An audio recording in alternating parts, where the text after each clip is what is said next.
Salut tout le monde, c'est la fin, on se retrouve pour une nouvelle vidéo Lego Review aujourd'hui du set 71 819, le sanctuaire du dragon de pierre, vendu au prix public de 119,99 €, sorti le 1er mars 2024. Je vous dis tout de suite, c'est l'un effectivement des meilleurs sets Ninjago sortis à ce jour. On va le voir pourquoi, on va le voir aussi pourquoi il est tout grand public, et donc c'est parti. Et maintenant, les figurines. Ici, vous avez la chaîne de Masterloid qui est un petit peu différente de sa première version sortie en janvier, puisque oui, il y a des épaulettes en plus. Donc à voir la version qui sera show accurate, c'est-à-dire qui sera réellement dans la série, est-ce qu'elle aura les épaulettes ou non. En tout cas, on a toujours cette pièce avec le bandeau, avec ce vert plus clair. Les épaulettes qu'on peut retrouver notamment sur la figurine Evo de Pixal. Après, pour le torse, les jambes, on retrouve donc dans le pack de combat avec Jay, et la tête, c'est celle du film de base. Les impressions dans le dos sont quand même magnifiques. Pour ce qui va être de la seconde tête, rien de spécial. La véritable nouveauté, ce sera pour les accessoires, avec donc le katana qu'on va reprendre du film, donc dans cette couleur qui est apparue en 2019, avec sur lesquels on va rajouter d'autres petites pièces pour faire un sceptre. Voilà, un peu trop grand à mon goût encore une fois, mais bon, c'est une nouveauté tout de même.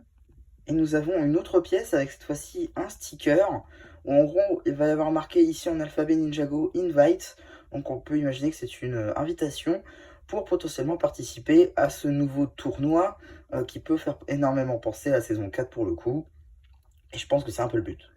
Ici vous avez la chaîne de Kai qui est vendue comme exclusive, et en soi c'est le cas puisque dans cette formulation elle est exclusive, mais tous les éléments qui la composent ne sont pas exclusifs. Effectivement, bon, les cheveux, c'est tiré d'Iceland de 2021, qui est réapparu après dans à peu près toutes les saisons. C'était les cheveux vendus de base, parce que c'est un nouveau moule. La tête, c'est celle de Dragon Rising, pardon, qui est apparue donc l'année dernière en juin 2023. Et pour tout ce qui va être le reste de la tenue, ça va être la tenue de Dragon Rising saison 1, sortie à partir de juin, qu'on va pouvoir retrouver dans pas mal de sets de la gamme, mais aussi dans le magazine de juin. Ici, on a l'arrière de la Minifique, qui change pas grand chose. Pour ce qui va être des accessoires, on va avoir deux katanas dorés. Et ensuite, des lames de feu à manche de dragon en brick breed. Ça rajoute quelque chose, c'est pas mal. Ici, on a la figurine de Nia des Shrines, avec donc, en fait, cette figurine, c'est un peu l'exactitude près de figurines de la première vague Dragon Rising pour la saison 1, donc sortie en juin 2023, à exception du haut de la cagoule. Cette fois-ci, on a juste les cheveux. Voilà, c'est peut-être la tentative ratée de Lego de faire une version sans le truc devant, mais ils l'ont laissé et ils ont juste mis les cheveux par-dessus, qui pourrait, pourquoi pas, être vrai. Maintenant, le problème, bon, c'est que c'est pas très représentatif, ça donne une chaîne au canon, bon, pourquoi pas. Néanmoins, ça nous permet quand même d'obtenir donc le torse ainsi que les jambes et même le tour de cou de la DR saison 1, et donc juste il manque le haut. À la limite, si on veut faire une version avec les cheveux, ça permet de l'avoir. Ça, c'est plutôt pas mal. Par contre, bon, la tête Dragon Rising, ça change pas. Ici donc la première expression faciale avec le visage normal de Nia. Et ici la seconde expression faciale avec la visière. A noter que l'art du torse est vraiment magnifique. A noter les deux sailles en brick build. Et donc ici vous avez fait de Maître Wu, qui est donc exclusive à ce set, sur certains éléments tout du moins, puisque vous allez voir ici sur cette première image, le chapeau, la tête et la barbe, surtout la barbe, sont déjà apparus dans pas mal de sets. Ce qui est la tête, c'est la tête Legacy, donc là, aucune nouveauté. Elle était déjà présente d'ailleurs sur l'ancienne version des figurines Evolution, et aussi donc dans la vague de Dragon Rising saison 1. Par contre, pour ce qui est du torse et des jambes, ça c'est une nouveauté et aussi donc une exclusivité. Ici, vous avez donc l'arrière du torse, avec cette magnifique impression de capuche à l'arrière repliée sur le logo de Wu. Et ici, là, j'ai retiré donc le chapeau ainsi que la barbe afin qu'on puisse regarder un peu mieux le torse et les jambes.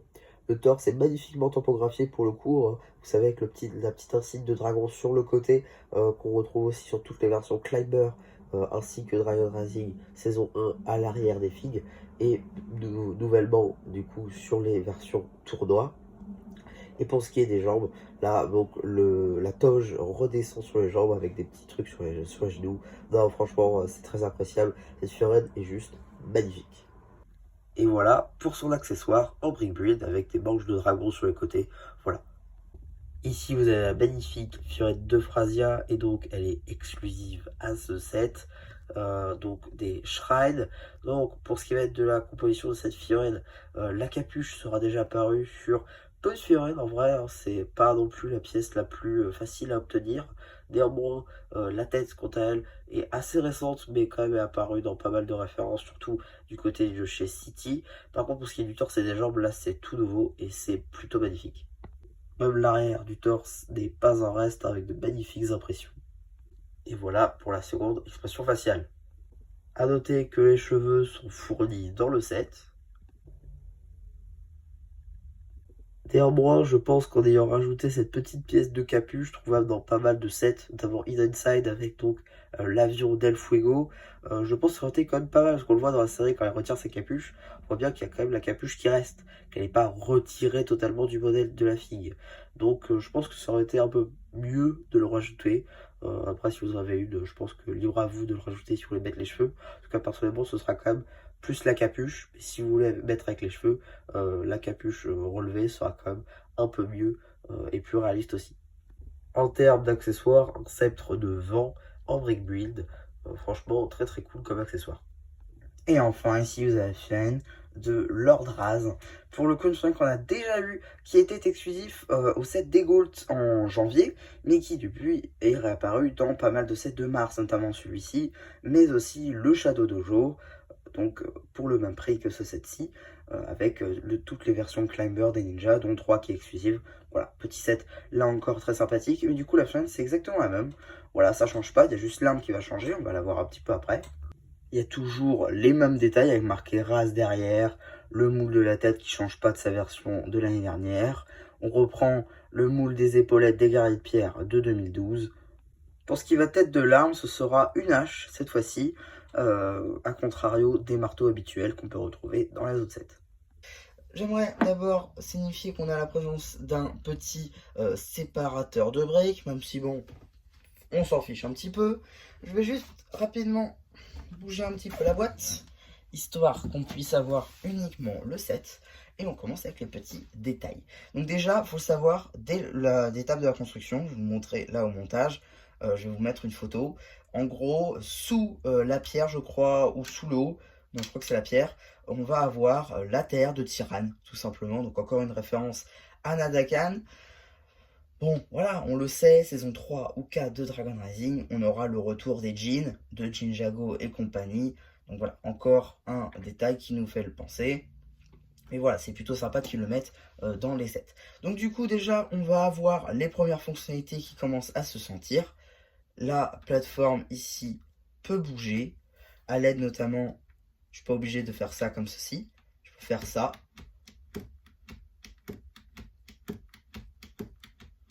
Voilà, c'est marrant.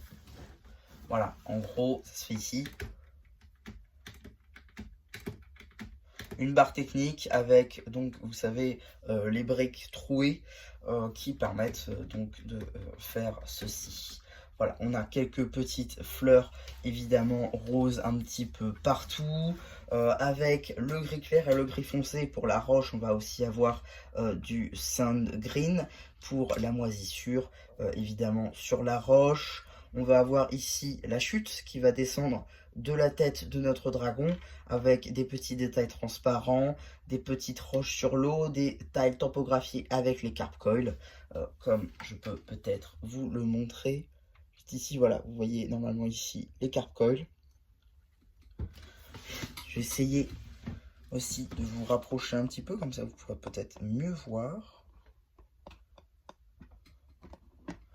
Voilà, là je pense qu'on est très bien. Donc ici on va avoir les détails aussi de l'arbre qui fait réellement tout le tour du dragon, avec donc quelques branches qui dépassent, des petites fleurs, avec pas mal de couleurs, notamment ici du reddish brown, du dark orange, du dark brown notamment. Pareil qui va continuer dans le dragon, ce qu'on va voir tout à l'heure, et aussi à l'extérieur, avec donc ces fleurs de cerisier qui viennent simplement du bonsaï. On va aussi avoir le retour de la lanterne, qu'on peut notamment retrouver dans le temple des dragons corps, notamment. Voilà, encore de la moisissure un petit peu partout, des petits détails par-ci par-là. La tête qui paradoxalement est plutôt sympa à monter, il y a pas mal de détails très intéressants. Et dès le début, on reconnaît le dragon, même s'il n'y a pas tous les détails et tout. C'est plutôt bien fait là-dessus. Ah oui, on va aussi avoir les pattes qui ici vont pouvoir bouger même si c'est pas l'effet demandé. On peut le mettre un peu dans tout ce qu'on veut. Si on veut le mettre comme ça, on va pouvoir. Si on veut le mettre ici comme ça, on peut. Voilà, c'est vraiment à convenance. A contrario de l'autre qui ici les griffes sont contraintes pardon, de rester ici. On va pouvoir donc tourner le set afin de voir l'intérieur. Ici, on va avoir pas mal de détails, notamment des tasses et ici une théière. On va avoir aussi une petite bougie juste ici. On va avoir des bouquins, là encore, dans une petite bibliothèque. On va avoir des stickers un petit peu partout, notamment ici avec la tête de dragon, le parchemin et on peut l'imaginer Wu en fond. On va avoir aussi ici, juste là, un petit sticker qui, selon beaucoup, serait donc le fameux set à 250 € qu'on va avoir cet été. Chose qu'il y a de grandes chances, notamment avec, je vous l'ai dit, la fameuse pièce que je vous ai montrée lors des figurines. On va avoir ici aussi la bougie. On va avoir pas mal de parchemins juste là. Le set est assez lourd en vrai maintenant que je m'en rends compte. On va ici aussi avoir une petite statuette de minifig ainsi qu'une pièce de chi. À voir si on la voit réellement dans l'endroit dans la série. Ça peut être pour le coup très sympathique. À voir si ça sera vraiment une sphère de chi ou si c'est juste un cristal. Et on va avoir la dernière fonctionnalité. Et si vous avez le set ou vous avez déjà vu des reviews, vous le savez qu'il y a un petit secret juste ici en faisant juste ça. On va avoir un petit bouquin entouré de petites bougies avec, bon, il me semble que c'est le signe de Lloyd, comme ceci plutôt, mais c'est un autre symbole, je ne l'ai pas regardé celui-ci, donc je ne pourrais pas vous le dire. Et à l'intérieur, on a juste, il me semble que c'est Wu, avec donc un petit symbole, avec des flammes et tout ça, potentiellement le pouvoir du Shatter Spin ou du Spin Defender, selon la langue que vous souhaitez. Alors oui, je vais juste rajouter un petit truc. Au-delà du fait que ce soit un set Ninjago, c'est un set grand public, puisque oui, je voulais répondre à cette question.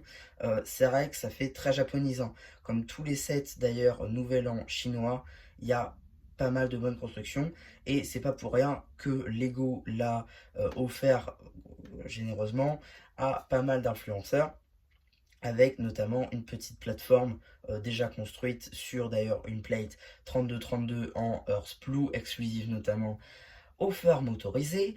Mais voilà, ça c'est un petit détail. Bon, mettre au milieu, le truc de reconstruire un truc zen, voilà, c'est pas fait, c'est pas anodin, c'est fait exprès. Et c'est d'ailleurs pour ça que c'est un set grand public, ça fait très japonisant et tous ces fans-là de cette culture asiatique seront très contents, je pense, d'avoir ce set-ci, même s'ils ne sont pas fans de la gamme Ninjago en général. Donc voilà un petit peu pour ma review de ce set, cette fois-ci, j'espère qu'il vous aura plu. N'hésitez pas à me dire si vous avez pensé voir sur le post communautaire.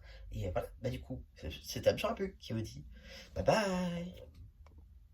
Voilà un petit peu donc pour ma review de ce set, j'espère qu'elle vous aura plu. N'hésitez pas à me dire ce que vous avez pensé voir sur le post communautaire. Et voilà, bah du coup, c'était un peu qui vous dit bye bye.